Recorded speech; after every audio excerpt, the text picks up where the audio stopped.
যখনই অজু করেন অজুর সাথে সাথে হাতের গুনাহ শেষ। অজুর পানি মুছবেন না কখনো।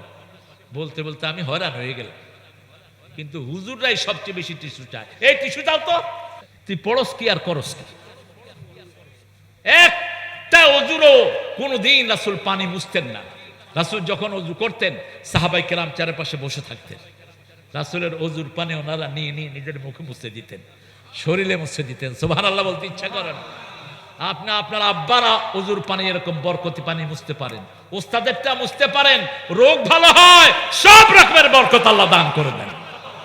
মা আয়েশা একদিন বললেন, ইয়া রাসূলুল্লাহ, এত হাজার কোটি মানুষের মধ্যে আপনার উম্মত আপনি কিভাবে চিনবেন? রাসূল সাল্লাল্লাহু আলাইহি সাল্লাম বললেন, ও আয়েশা, হাজার ঘোড়ার ভিতরে চিত্রা ঘোড়া যেমন চিনা যায়, যে ঘোড়ার কপাল সাদা, শরীর কালো, পেট সাদা, পিঠ কালো, এই ঘোড়া চেনা যায় কিনা? চেনা যায়। রাসূল বলেন, আমার ওযু করা উম্মত কিয়ামতের ময়দানে ওযুর জায়গাগুলো সূর্যের মতো চিকচিক করতে থাকবে। এই চিকচিকময় জায়গাগুলো তোমরা বাড়াও। এই হাদিস শোনার পরে আবু হুরায়রা যখন ওযু করতেন বগলে পানি দিতেন, বগল ধুইতেন। কি দিতেন?